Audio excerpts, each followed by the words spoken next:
मंगलमय मंगलकरण वीतराग विज्ञान नमो ताहि जाते वही अर्हन्ताति महा जो विद्यादि सागर सुधी जो विद्यादि सागर सुधी गुरु हैं हितैषी शुद्धात्म में निरत नित्य हितोषी वेद ग्रीष्म ऋतु में जल है सयाने पूजून के सतत केवल ज्ञान पाने पूजून के सतत केवल ज्ञान पाने। बोले भगवान महावीर स्वामी की, आचार्य कुंद कुंद स्वामी की, आचार्य गुरुवर विद्यासागर मुनि महाराज की।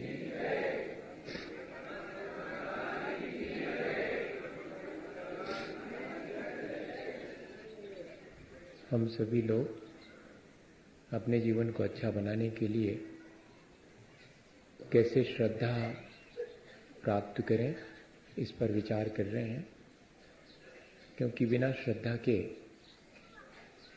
अच्छाई के रास्ते पर एक कदम भी आगे नहीं बढ़ा जा। हम ये मान के चलते हैं कि हमारे भीतर श्रद्धा है, एक आत्मविश्वास है कि हम भी अपने जीवन को अच्छा बना सकते हैं।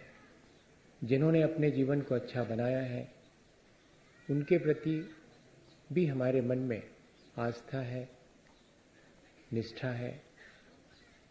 पर ये जो हमारी श्रद्धा, आस्था और निष्ठा है, उस पर थोड़ा सा विचार होती, उसका उद्देश्य ठीक ना होने से वो हमारे जीवन को उस ऊंचाई तक नहीं ले जाती है जितनी ऊंचाई तक उसे ले जाना चाहिए।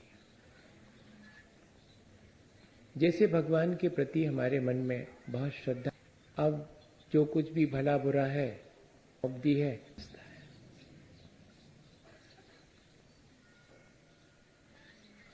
और मैं स्वयं अपने जीवन को अच्छा बनाने का कोई पुरुषार्थ क्यों करूं? जब मेरी भगवान पर श्रद्धा है तो वे जो करेंगे वही मेरे लिए स्वीकार है।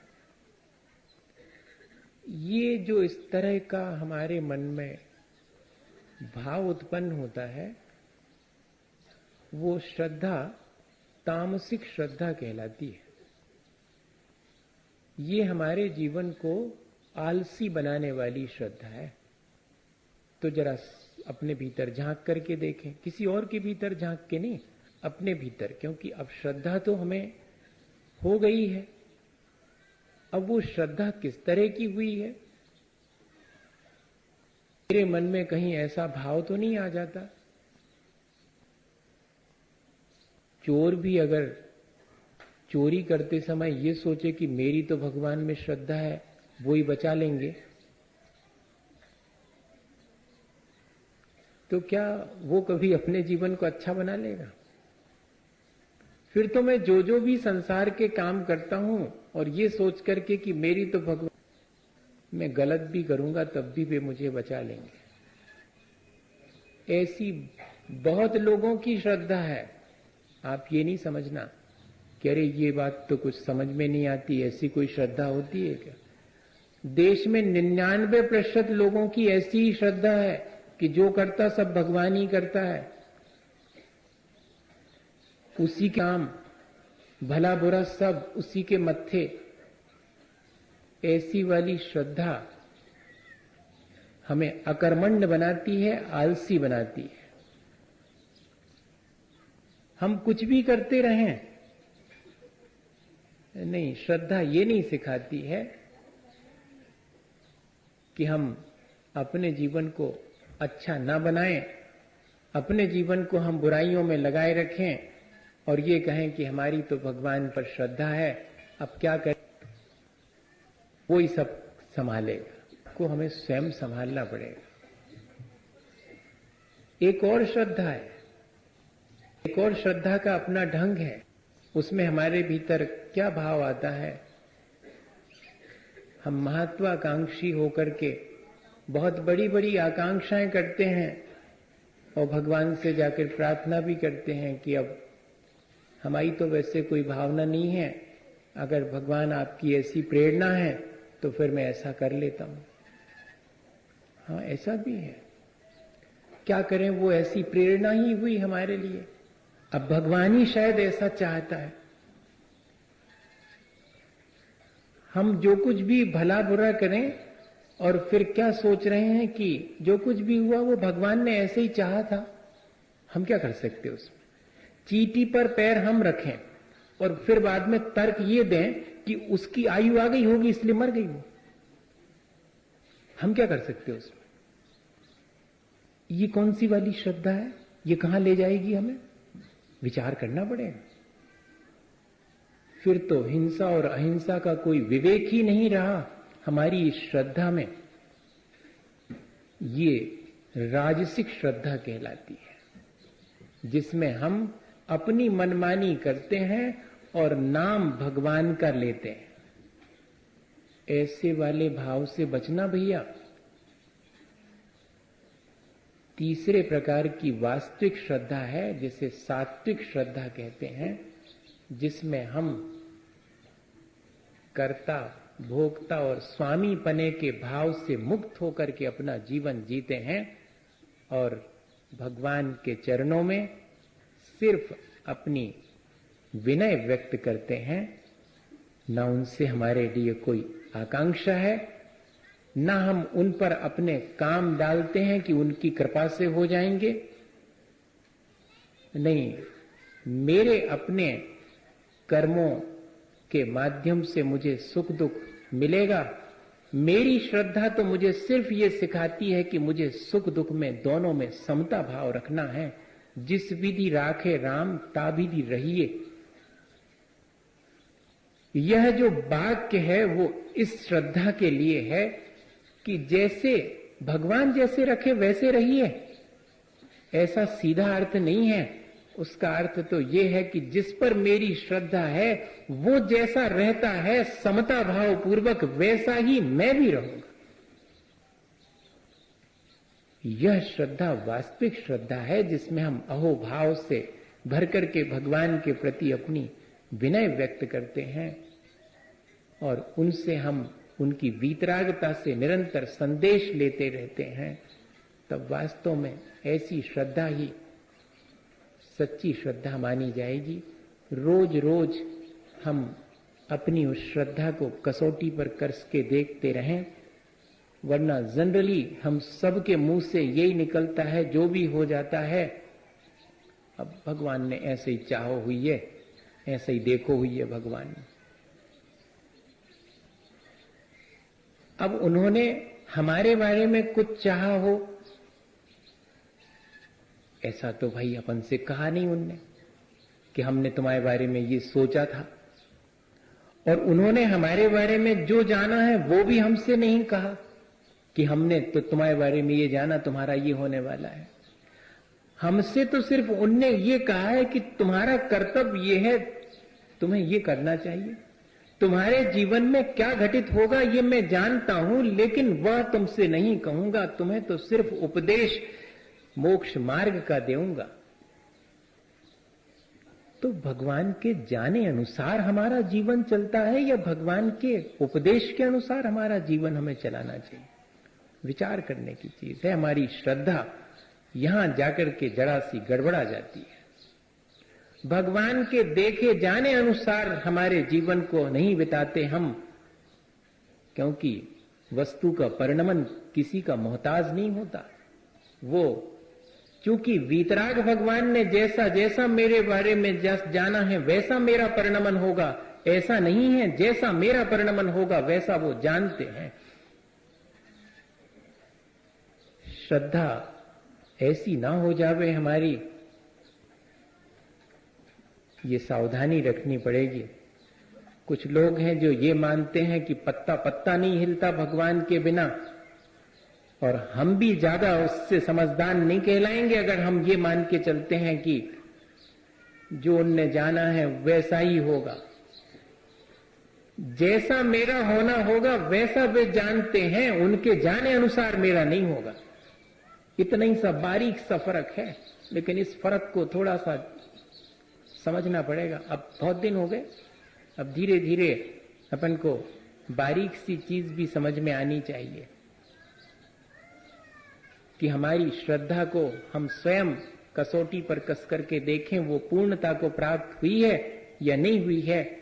ऐसा तो नहीं कि श्रद्धा के बाद भी हमारे मन में और भ्रम बना रहे। बहुत सी ऐसी चीजें हैं जो हमारे भीतर, बहुत सी ऐसी मान्यताएं हैं जो हमारे जीवन को कहां से कहां ले जाती हैं। सुपरस्टिशंस, रिचुअल्स, इन सब से बचना चाहिए, वरना फिर कई परंपराएं ऐसी बन जाती हैं जो पुरानी परंपरा को तोड़ने की परंपराएं होती हैं। वो भी रिचुअल्स ही हैं, वो भी ट्रेडिशंस ही हैं। इसलिए जरा सावधानी रखना। कहीं परंपराओं को तोड़ने की एक नई परंपरा तो नहीं बना रहा हूं, नहीं तो मैं भी उसी तरह की श्रद्धा वाला हूं, राजसिक या तामसिक श्रद्धा वाला।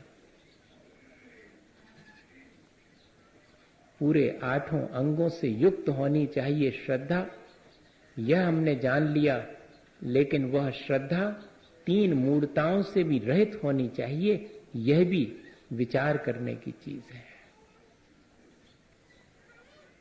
ऐसी मिथ्या मान्यताएं बहुत सी हैं जिन्हें हम अपने अज्ञानता के चलते सच मान लेते हैं, और धीरे धीरे हमारी श्रद्धा विलुप्त होती चली जाती है, मलिन होती है, दोषयुक्त हो जाती है, और फिर उसके बाद वो नष्ट ही हो जाती है। इसलिए ये सावधानी आचार्य भगवंतों ने कही कि 8 अंगों से पूर्ण श्रद्धा हो, लेकिन उसमें मूढ़ता ना हो, अविवेक ना हो।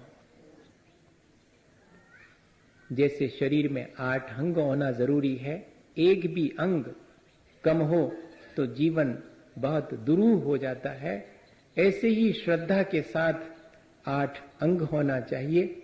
नांगहीन मलम शेतुम दर्शनम जन्म संतितम नहीं मंत्रोक्षर न्यूनो निहंति विषवेदना। जैसे कि विष की वेदना को दूर करने वाले मंत्र में एक अक्षर भी कम हो तो वह मंत्र अपना कार्य नहीं करता है, ऐसे ही अगर सम्यक दर्शन के साथ ये 8 अंग में से एक भी कम हो, तब भी वो हमारे जीवन को ऊंचाई पर ले जाने में सहयोगी नहीं बन पाता है।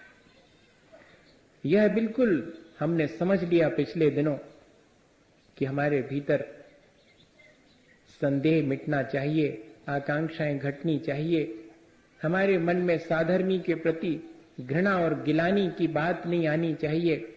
हमें बहुत सारे राग द्वेष की तरफ भटकाने वाले रास्ते मिलेंगे, मुझे अपने वीतरागता के रास्ते पर चलना है तो उससे भटकना नहीं चाहिए।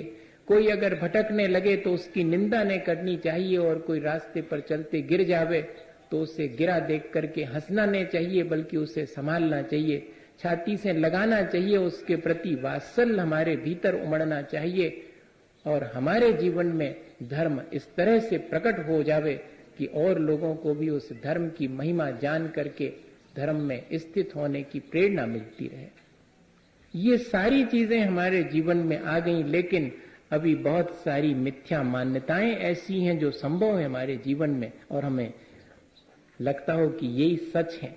उन मान्यताओं को भी हम जरा सा देख लें, तब जाकर के अपनी श्रद्धा को हम निर्मल बनाए रख सकेंगे। बहुत जिम्मेदारी, मैंने आपसे कहा था कि जैसे दर्पण हाथ में आ जावे तो अपना चेहरा, अपना स्वरूप दिखाई पड़ जाता है, ऐसे ही श्रद्धा होने पर हमें अपने आत्म स्वरूप में रुचि उत्पन्न हो जाती है। लेकिन दर्पण अगर जरा सी ठोकर लगे हो, नीचे गिर जाए तो टूट भी जाता है, और अगर हम उस दर्पण को पोंछे नहीं तो उस पर धूल जमने से वो मलिन भी हो जाता। इसलिए श्रद्धा तो ऐसे ही दर्पण की तरह है, उसकी संभाल भी मुझे करनी होगी। उस पर जमने वाली धूल क्या है? वो मेरी मिथ्या मान्यताएं हैं जो उस पर धूल की तरह जम जाती हैं। और फिर एक दिन हमारे हाथ से वो श्रद्धा, क्योंकि फिर हमें अपना आत्मस्वरूप दिखाई ही नहीं पड़ता, जिस दर्पण में दिख रहा था उस पर तो धूल जम गई, तो मिथ्या मान अनुभव हम नहीं कर पाते हैं। इसलिए बहुत सावधानी है कि इन मिथ्या मान्यताओं से बचें। रिचुअल्स क्या कहलाते हैं, सुपरस्टिशंस क्या कहलाते हैं, अंधविश्वास क्या चीज है? इतना ही है कि जब से कोई कार्य शुरू किया जाता है उसमें से वो उद्देश्य गायब हो जाता है, क्रिया ज्यों की त्यों बनी रहती है, तब वो कहलाती रिचुअल, वो कहलाती अंधविश्वास, और कोई बहुत बड़ी चीज नहीं है। तो सुबह से शाम तक अपने पूरे जीवन में हम झांक करके देखें कि ऐसी कितनी क्रियाएं करते हैं जिनका जो ओरिजिनल मकसद था उससे हम विमुख हो गए हैं, वो हमें प्राप्ति नहीं होता, वो क्रिया हम दोहराते चले जाते हैं। कहीं ऐसा तो नहीं है बस एक करना है इसलिए कर रहे हैं, उसके पीछे जो उद्देश्य है वो तो मालूम ही नहीं है, और उद्देश्य मालूम भी है तो उद्देश्य की पूर्ति नहीं हो रही है। दोनों चीजें हैं। बहुत से लोग हैं ऐसे मिलेंगे जिनको कि उद्देश्य मालूम है कि क्यों मंदिर जाना चाहिए, लेकिन मंदिर रोज जाने के बावजूद भी उस उद्देश्य की आज तक पूर्ति नहीं कर पाए। बहुत लोग हैं जिन्हें मालूम है कि सच्चे देवगुरु शास्त्र की श्रद्धा से हमारे जीवन में क्या परिवर्तन आना चाहिए, लेकिन आज तक वो परिवर्तन नहीं ला पाए। बहुत लोग हैं जिनको कि मालूम है कि व्रत नियम संयम धारण करने से परिणाम निर्मल होना चाहिए, लेकिन आज तक नहीं हो पाए। ये सावधानी रखना पड़ेगी। मंदिर जाने वाले और नहीं जाने वाले में फर्क ही मालूम नहीं पड़ता। पूजा करने वाले और नहीं करने वाले में फर्क ही मालूम नहीं पड़ता। सच्चे देवगुरु शास्त्र के प्रति श्रद्धा जिसकी है और जिसके मन में कोई श्रद्धा नहीं, उन दोनों के बीच कोई अगर विभाजन रेखा डालना चाहे तो दिखाई ही नहीं, प्रकट ही नहीं होती मन से। ये सावधानी बहुत आवश्यक है। जो जो हम जानते हैं, जिस उद्देश्य से हम जानते हैं, उस उद्देश्य की पूर्ति भी होनी चाहिए। आपका सागर स्नान मुक्चाह सिक, देव का सच्चा स्वरूप नहीं मालूम होने पर जिस चाहे को देव मान लेना, ये देव मूर्ता कहलाती है। और गुरु का सच्चा स्वरूप मालूम नहीं होने पर जिस चाहे को गुरु स्वीकार कर लेना, मोक्ष मार्ग में ये गुरु मूर्ता कहलाती है। ये तीनों प्रकार का अविवेक, यानी क्या सही है क्या गलत है, क्या है क्या उपादेय है, किसमें मेला भला है किसमें बुरा है, यही विवेक हमारे भीतर नहीं है इन तीनों के बारे में, तब फिर यह जो हमारा अविवेक है वो हमारी वास्तविक श्रद्धा को दूषित करेगा और उसे खंडित भी कर सकता है। आपका सागर स्नान, नदी में नहाने से शरीर की मलिनता दूर होती है। समुद्र के किनारे स्नान करने से भी शरीर की मलिनता दूर होती है, लेकिन ये मानना कि नदी में स्नान और समुद्र में डुबकी लगाने से हमारे सारे पाप धुल जाते हैं, तो ये मान्यता तो मान्यता ही है, इसमें सच्चाई कुछ भी नहीं है। शरीर धुल सकता है, लेकिन मेरे परिणाम सिर्फ नदी में स्नान करने से नहीं धुलते हैं, वो तो रत्नत्रय की त्रिवेणी में स्नान करने से धुल सकते हैं। और रत्नत्रय ही धर्म है, उस धर्म को मैं धारण करूंगा तब होगा। अकेले नदी में स्नान करने से तो मेरी देह भर पवित्र होगी। जब युधिष्ठिर महाराज और पांचों पांडव तीर्थ यात्रा के लिए जाने लगे और कृष्ण से कहा कि आप भी चलें, उन्हें तो वक्त तो था, लेकिन वे कुछ उपदेश देना चाहते थे। तो बोले तीर्थ पर जाकर के क्या करोगे? बोले स्नान वगैरह करेंगे, धर्म ध्यान करेंगे। ठीक है, मैं तो जा नहीं पाऊंगा। श्री कृष्ण जी ने कहा कि मेरे पास एक तुमड़ी है, बहुत दिन से रखी है तुमड़ी, तूमा बोलते हैं अपन, लौकी का एक दूसरा रूप है वो तूमा, तो दे दिया। मेरी तरफ से इसे ले जाओ सब तीर्थों के जल से इसको स्नान करा देना, मैं तो जा नहीं पा रहा हूं। ठीक है, सबने स्नान किया और वो तोमड़ी थी उसको तो और कई कई बार डुबकी लगवाई, क्योंकि श्री कृष्ण जी की दी हुई है। और जब वापस लाकर के उन्हें सौंपी तो श्री कृष्ण जी ने कहा कि अब सब तीर्थ यात्रा से लौटे हो तो खीर खा करके जाना। और बनाई खीर उसी तोमड़ी की, और जैसे ही अच्छी चीजें डली उसमें, खूब बढ़िया बढ़िया केसर सुगंधित और काजू किशमिश सब कुछ पड़ा हुआ है, उसमें दूध, और जैसे ही एक एक ग्रास खाई तो सब थू थू करने लगे। अरे श्री कृष्ण जी हंसने लगे कि बताओ, हमने इतनी बढ़िया तुम्हें खीर बनाई और तुम्हें मालूम है ये उसी तोमड़ी की है जिसको कि तुमने तीर्थों पे इतनी इतनी दफे डुबकी लगवाई, लेकिन इसकी कड़वाहट नहीं गई। बताओ भैया, इसलिए बहुत सावधानी का काम है। नदी में स्नान करने से देह पवित्र हो सकती है, लेकिन आत्मा पवित्र हो जाए और धर्म हो जावे वो तो भीतर धारण करने से होगा। धर्म तो अहिंसा सत्य में है। ऐसी मिथ्या मान्यताओं का समर्थन न करना। समर्थन की बात कर रहा हूं, इनको करना तो था सवाल ही नहीं, लेकिन इनका समर्थन भी नहीं करना कि हाँ ठीक है। मुच्चह सिकताश्म नाम, ये भी देखा मैंने उदयगिरी खंडगिरी के पास। वहां एक छोटा सा पत्थर रखा, उसके ऊपर रेत रखी, उस पर एक बड़ा पत्थर रखा, फिर रेत बिछाई, फिर एक पत्थर रखा। जो जितने पत्थर एक ऊपर एक जमा लेवे उतने स्वर्ग मिलेंगे ऊपर। बताइए, सीता में बालू में पत्थरों को जमा करके और हम उसमें धर्म मान लेते हैं। यह भी लोक में मान्यता प्रचलित है। धर्म मान लिया, ऐसी बहुत सी मान्यताएं हैं। इन उनकी मन वचन काय से प्रशंसा भी मत करना, निंदा तो करना ही मत, हां, लेकिन प्रशंसा का भाव भी मत रखना।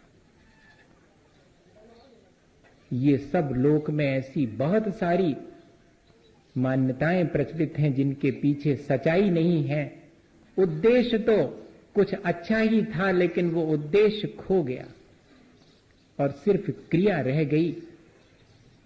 वह स्नान आत्म तीर्थ में स्नान करने का था, लेकिन वह स्नान मात्र नदी तक ही सीमित रह गया। वह धर्म तीर्थ में स्नान था, लेकिन हमने धर्म तीर्थ में स्नान नहीं किया और मात्र नदी में स्नान करने को ही धर्म मान लिया। बहुत सारी चीजें इस तरह की अपन लोगों में प्रचलित हैं। मैं उन सब के बारे में आपसे और विशेष कुछ भी नहीं कहूंगा। बस इतना ही है कि हमारा उद्देश्य उसके पीछे क्या है, ये अगर ठीक हमें ध्यान नहीं है तो फिर वो मान्यता हमारे जीवन को अच्छा नहीं बना पाएगी, बल्कि मलिन बनाएगी। घुसते हैं अपन अपने प्रतिष्ठान में, दुकान में, घुसते ही साथ प्रणाम करते, माथा से लगाते हैं। गद्दी पर चढ़ते हैं तो प्रणाम करते हैं, तिजोरी को प्रणाम करते हैं।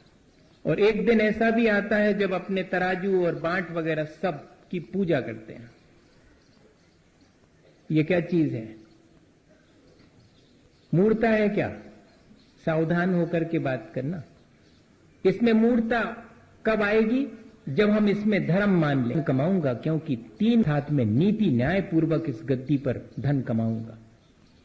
इस तिजोरी का प्रणाम इसलिए है क्योंकि इसमें वो धन संपदा रखी होगी जो कि न्याय नीति वाली होगी। बहुत कठिन है। तराजू और बांट की पूजा करने में धर्म मानना तो लोक मूर्ता है, लेकिन तराजू और बांट की पूजा का मतलब क्या था? तराजू और बांट की पूजा का मतलब यह था कि मैं ठीक ठीक उससे तौलूंगा, मैं बेईमानी ना करूंगा। जैसे कि शास्त्र की पूजा का मतलब ये नहीं है कि शास्त्र को आरती दिखाना और आरती उतार के वापस लौट जाना। शास्त्र की पूजा का मतलब है कि मैं उस शास्त्र से अपने जीवन को पूजनीय बना लूं, वरना उसमें और उसमें ज्यादा फर्क नहीं है, ये ध्यान रखना। भगवान की सेवा के मायने ये नहीं था कि मैं उन्हें आहार दान दूं और उनके पैर दबाऊं। भगवान की सेवा और पूजा के मायने ये था कि मैं भगवान जैसे बनने के लिए प्रयत्न करूं। ये चीज नहीं है, ऐसी तो बहुत सारी हम किसी व्यक्ति को ईश्वर की संज्ञा दे देता हूं, उसे भगवान मान लेता हूं और उससे फिर वरदान की अपेक्षा रखता हूं, उससे कोई सांसारिक आकांक्षा रखता हूं, तब फिर यह भी मेरी देवता के बारे में मिसकॉन्सेप्शन है, ये भी मेरी देवता के बारे में मिथ्या मान्यता है, सच्चाई नहीं है। देव तो वो है जो कि वह से ऊपर उठ, अब उससे कोई सांसारिक लालसा ही नहीं है, वो तो परम विशुद्ध परमात्मा अवस्था को प्राप्त होने वाली अवस्था है। देवता कोई व्यक्ति विशेष नहीं है, वो व्यक्तित्व की एक ऊंचाई है। और जिन्होंने अपने उस व्यक्तित्व को अत्यंत निर्मल बना लिया है, उनके चरणों में बैठ करके भी और हम संसार की ही आकांक्षा करें तो फिर ये क्या चीज कहलाएगी? ये मेरा अविवेक ही तो कहलाएगा। जैसे कि मैं किराने की दुकान पर जाकर उससे कहूं कि 1 मीटर कपड़ा तो देना, वो कहेगा कपड़े की दुकान उधर है। जैसे कि मढ़िया जी में आचार्य महाराज 84 में संघ सहित रुके हुए हैं और एक व्यक्ति आकर के उनके पास कहता कि महाराज थोड़ा निवेदन करना था। आचार्य श्री चुपचाप रहे, क्या निवेदन करना? महाराज घूंटे में 3 साल हो गए, बहुत तकलीफ है, ठीक ही नहीं, बहुत कछु उपाय बता दे।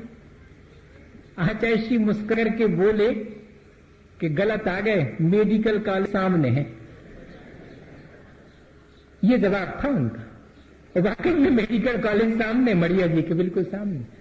ये जो हमारे अंदर इस तरह की बहुत सारी मान्यताएं पड़ी हुई हैं, उन सब को हमें निकालना पड़ेगा।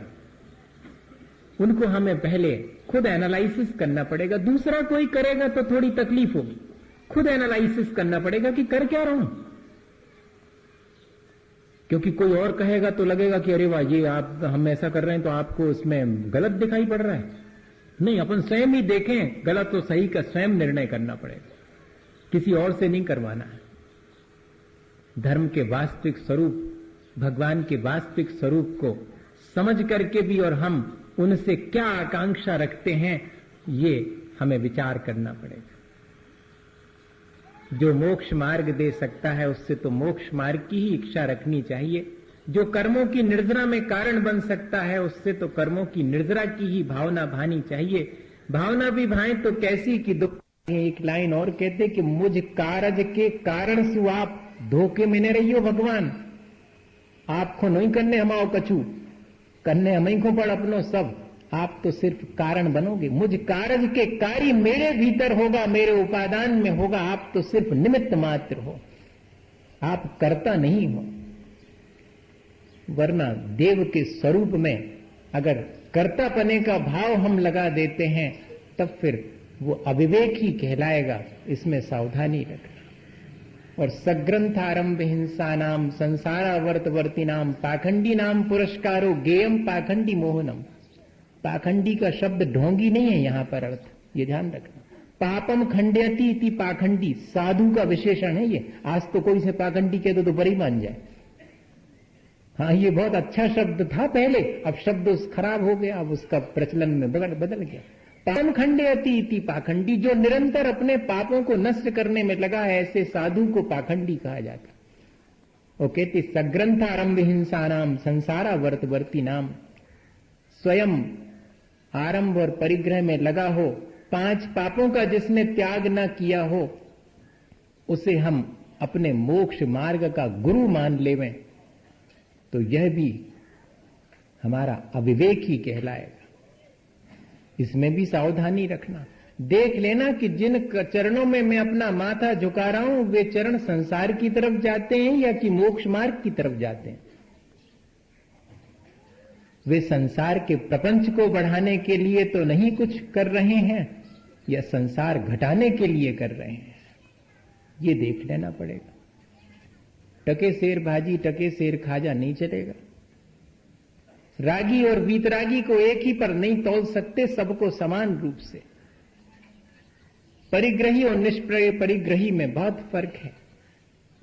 एक के अंदर अभी संसार के राग द्वेष पड़े हुए हैं, ममत्व पड़ा हुआ है, आकांक्षाएं पड़ी, पांचों इंद्रियों के विषयों का जिसने त्याग नहीं किया है, जिसने अभी 5 पापों का त्याग नहीं किया है, उसे मोक्ष मार्ग का गुरु कैसे मान लें? वैसे तो गुरु के मायने होता है महान, सो मेरे माता पिता ही मेरे लिए महान है, वे मेरे गुरु हैं, लेकिन वे संसार के मार्ग पर हैं। मुझे जो अनार का सिखाते हैं वे शिक्षक भी मेरे गुरु हैं, लेकिन वे मोक्ष मार्ग के गुरु नहीं हैं। मोक्ष मार्ग का गुरु तो वो है जो निष्परिग्रही है, जिसने समस्त पापों को छोड़ दिया, जिसने अपने 5 इंद्रिय और मन पर विजय प्राप्त कर ली है, वो है। और ऐसे ही गुरु को मैं वास्तव में गुरु मानूंगा। हमसे तो ठीक हैं, ये भाषा छोड़नी पड़ेगी, ये गुण उनके भीतर देखना पड़ेंगे, ये गुणवत्ता उनके भीतर दिखाई पड़ेगी, तब फिर मैं उनको फॉलो करूंगा। फॉलो करने की बात कह रहा हूं, प्रणाम करने की नहीं कह रहा हूं। प्रणाम तो जिन मुद्रा देख करके फौरन प्रणाम कर लूंगा, लेकिन उनका अनुसरण नहीं करूंगा मैं, जब तक कि मैं उनके भीतर ये गुणवत्ता नहीं देख लूंगा, तब तक ये सावधानी रखनी पड़ेगी, नहीं तो ये अविवेक हो जाएगा। फिर मैं वो जो करते हैं उस सबका समर्थक कहलाऊंगा। वे अगर गलत भी करते हैं और मैं आंख मीच करके उनको फॉलो करता हूं तो उससे उनके गलत का समर्थन होगा। इसलिए मुझे ये भी सावधानी रखनी है कि मेरा मोक्ष मार्ग दूषित ना हो। तो गुरु के बारे में भी सावधानी की आवश्यकता है। निर्ग्रंथ मुद्रा देख करके प्रणाम तो करूंगा, लेकिन जब मैं उनसे अपने मोक्ष मार्ग के लिए कोई संदेश लेऊंगा तो फिर सावधानी रख करके देख करके पूरे विवेक पूर्वक कि इन्होंने 5 पापों का त्याग कर दिया है या नहीं, अभी इनको संसार की आकांक्षा तो नहीं है, अभी इनकी आत्मा में रुचि है या नहीं है, इनको वस्तु स्वरूप का ज्ञान है कि नहीं, साधु बनने के लिए हो गए, इस कसौटी पर कसकर के देख लेंगे तब जाकर के, वरना हमारी श्रद्धा दूषित हुए बिना नहीं रहेगी। आप करो, आपको जो करना, लेकिन अपन तो श्रद्धा की निर्मलता की बात कर रहे हैं। श्रद्धा में से ये अविवेक हट जाना चाहिए। भावना विवेक शून्य हो तो श्रेष्ठ नहीं मानी जाती, श्रद्धा विवेक शून्य हो तो श्रेष्ठ नहीं मानी जाती। हमारी तो श्रद्धा है महाराज, आपके प्रति बहुत श्रद्धा, हमारी तो बहुत भावना है, अच्छी है आपकी भावना तो, लेकिन विवेक पूर्ण होना चाहिए आपकी भावना, नहीं तो आपका कोई लाभ नहीं करेगी वो। इसलिए ये बहुत आवश्यक है कि हम अपना विवेक जागृत करके जो लोक में प्रचलित मान्यताएं हैं उनको ठीक ढंग से समझें, जो देव का स्वरूप है उसे ठीक देख करके ही, और जो गुरु का स्वरूप है उसे ठीक समझ करके ही, और फिर उनके बारे में अपना जो भी मोक्ष मार्ग है उसको आगे बढ़ाने में उनकी मदद लें, उन्हें निमित्त बनाएं, क्योंकि ये देवगुरु शास्त्र सब हमारे निमित्त हैं हमारे जीवन को ऊंचा उठाने में। इनके बारे में अगर हम अविवेक रखेंगे तो फिर ये हमारे लिए सहायक नहीं होंगे संसार से पार लगाने में। बहुत सावधानी की आवश्यकता ही है। मैं हर दिन यही कहता हूं कि कोई विरला ही होगा जिसको इस तरह के अविवेक से बच करके और मोक्ष मार्ग उपलब्ध हो जावे। अपन भी विरले लोगों में से हों, ऐसी भावना भाएं कि हमें भी ये ऐसा ही विवेक, ऐसी ही दृष्टि प्राप्त हो जिसमें हम इन मिथ्या मान्यताओं से, अंधविश्वासों से, पता नहीं संसार में कितने तरह के अंधविश्वास हैं, पता नहीं किस तरह की चीजें प्रचलित हैं गुरु के बारे में, और कितने तरह से देवता के बारे में प्रचलित हैं। ये माथा हर जगह नहीं झुकना चाहिए। ये इसके लिए नहीं मिला हुआ है। दो जगह हमें कॉम्प्रोमाइज नहीं सीखना चाहिए, एक इसमें और एक इसमें, दोनों चीजों। मेरा सगा भाई भी होगा और अगर उसका भोजन ठीक नहीं होगा तो मैं उसको फॉलो नहीं करूंगा, और मुझे विरासत में भी कोई अगर चीज मिली होगी और अगर उसमें कहीं कोई कमी होगी तो मैं उससे सहसा स्वीकार नहीं करूंगा। क्लैरिटी ऑफ कॉन्सेप्ट है ये, भीतर बहुत स्पष्ट हमें देवगुरु शास्त्र का स्वरूप होना चाहिए। उनको जब हम फॉलो करते हैं तब भी हमें बहुत सावधानी रखनी चाहिए कि मेरा विवेक बना रहे। ऐसा ना हो कि मैं इनके माध्यम से अपना संसार ही साध लूं। आज तक तो यही करता आया हूं मैं कि मुझे देवगुरु शास्त्र का सानिध्य भी मिला है, तब भी मैंने अपने अविवेक के चलते और उनसे अपना संसार ही साधा है। मैंने उन्हें अपने अहंकार के पुष्ट करने में निमित्त बनाया है। मैं मंदिर जाता हूं, मैं धर्मात्मा हूं, मैं गुरुजनों की सेवा करता हूं, मैं तो उनका बहुत मुनि भक्त हूं। ये जो हमने अपने जीवन में बहुत सारे लेवल अपने हाथ से लगा लिए हैं, उनमें जरा सावधानी रखना। आंख नीच करके और श्रद्धा ज्यादा दिन नहीं चलती है। खुली आंख वाली श्रद्धा ही हमारे जीवन को ऊंचा उठाती है। सब जानबूझ करके भी अगर हम अंध बनते हैं तो वह भी ठीक नहीं है। लिखा है इसीलिए कि जानबूझकर अंध बने हैं आंखन बांधी पार्टी। ये तो बच्चों जैसा काम हो जाएगा। इसलिए अब जबकि हम अपनी श्रद्धा को 8 गुणों से समन्वित कर चुके हैं, हमारा कर्तव्य है कि हम देखें कि उस श्रद्धा में कहीं कोई अविवेक तो हमारे जीवन में शेष नहीं रह गया है। रोज रोज देखना पड़ेगा अपनी क्रियाओं को। आशाधर जी पंडित जी साहब ने लिखा है, या पुरुषार्थ सिद्धि उपाय में अमृतचंद स्वामी ने लिखा है, मुझे बहुत स्पष्ट स्मरण में नहीं आ रहा, कि एक सम्यक दृष्टि वे सब क्रियाएं करे जिससे कि उसका अहिंसा धर्म और सम्यक दर्शन दोनों बने रहे। बाकी और दूसरी क्रियाएं जिनमें कि अहिंसा धर्म और हमारा सम्यक दर्शन मलिन होता हो तो उन क्रियाओं को ना करे। न उन क्रियाओं का कोई करे तो उसका समर्थन भी ना करे। कल मेरे से पूछ रहे थे कि महाराज हमारी तो परंपरा है हमारे इस नगर की कि हमारे यहाँ तो और आने वाले 10 लक्षण पर्व में और रात 12 बजे तक झांकियां निकलेंगी। आपका इस बारे में क्या कहना है? तो मेरा बहुत स्पष्ट है कि मैं उसका समर्थन नहीं करूंगा, और अगर इससे भी ज्यादा मेरा वश चलेगा तो मैं उस स्थान को भी छोड़ सकता हूं जिस स्थान पर इसके समर्थन करने वाले लोग होंगे। इससे मेरा निर्णय। इसलिए इस बात की आप सावधानी रखना, क्योंकि ये सब चीजें हमारे मान्यता के अनुरूप नहीं है, और ऐसी मिथ्या मान्यता को हमें जितनी उसे छोड़ देना चाहिए। हमारे यहाँ तो रात्रि में भी भगवान की शोभा यात्रा नहीं निकलती। हम तो शाम होने से पहले अपने मंदिर के पूजा का स्वाध्याय इत्यादि करके और बंद करके जिनालय और घर पहुंच जाते, अंधेरा घिरते ही। हम तो वे लोग हैं। इसलिए हमें ये परंपरा अगर आपने बना रखी है तो उसका समर्थन नहीं करेंगे। ये भी एक तरह की इस तरह की मान्यताएं जो बन जाती हैं, फिर उनसे हमारा ईगो, फिर अब अहंकार आड़े आता है कि ऐसे कैसे बंद कर दूं, कितनी मेहनत से तो मैंने शुरू करी है। इससे तो बचिएगा आप। जीवित झांकियां हमारी परंपरा में नहीं है, कहीं नहीं है। और जो हम मिट्टी की बनाते हैं रूपक, उनको भी मिटाने का फिर हमारे यहां पर कोई अधिकार नहीं है।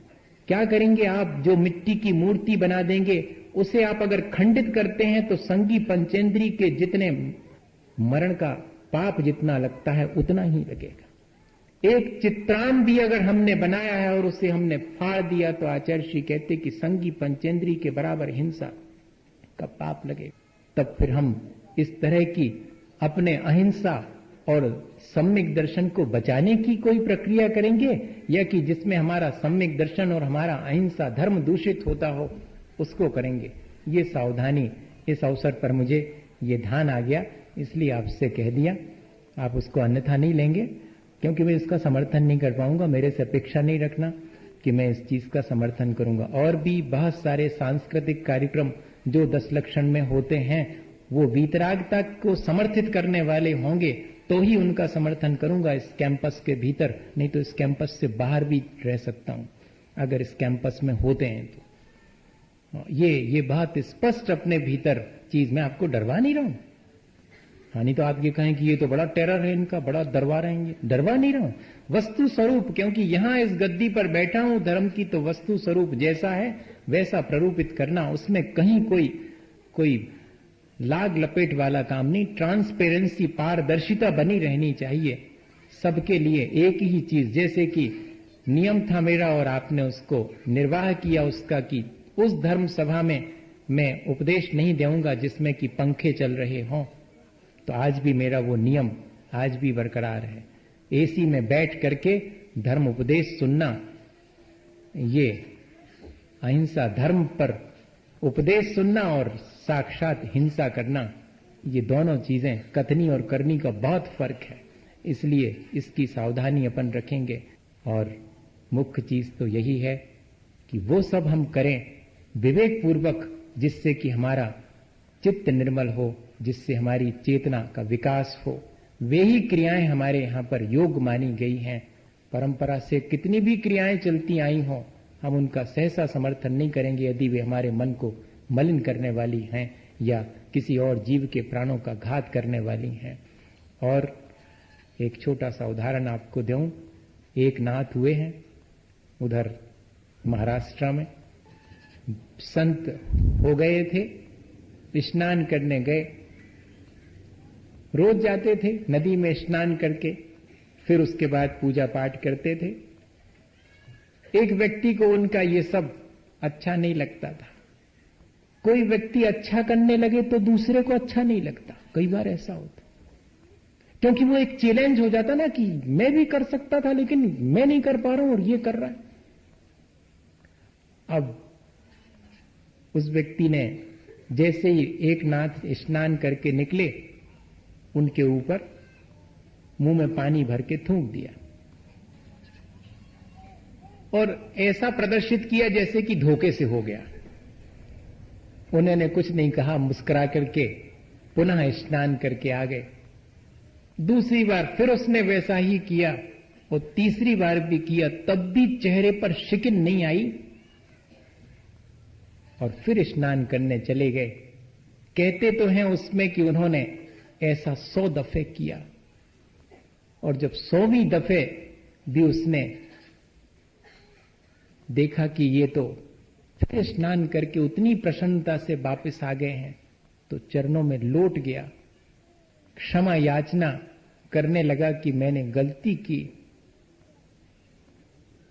तब एक नाथ ने क्या कहा कि तुम्हें क्षमा मांगने की आवश्यकता नहीं है, मैं तो तुम्हारा ऋणी रहूंगा, मैं तो बहुत कृतज्ञ हूं, तुम्हें बहुत धन्यवाद देता हूं, बहुत आभारी हूं तुम्हारा कि आज तक तो मैंने इस नदी में स्नान करके सिर्फ शरीर को पवित्र किया था, आज तो तुम्हारे माध्यम से मैंने मेरे भीतर उठने वाले क्रोध की मलिनता को भी नहीं उठने दिया। अब वास्तव में मेरी चेतना निर्मल हो गई, तुम उसके निर्मल करने में कारण बने हो, इसलिए मैं तुम्हारा कृतज्ञ हूं। ये है धर्म का स्वरूप भैया। इसलिए हम ऐसे धर्म को धारण करें, ऐसी दृष्टि की निर्मलता को प्राप्त करें, ऐसी श्रद्धा हमारे भीतर जागृत हो जिससे कि हमारा और परिवेश में सबका चित्त निर्मल हो सके और हम अपने जीवन को सार्थक कर सकें। बोलिए आचार्य गुरुवर विद्यासागर मुनि महाराज की।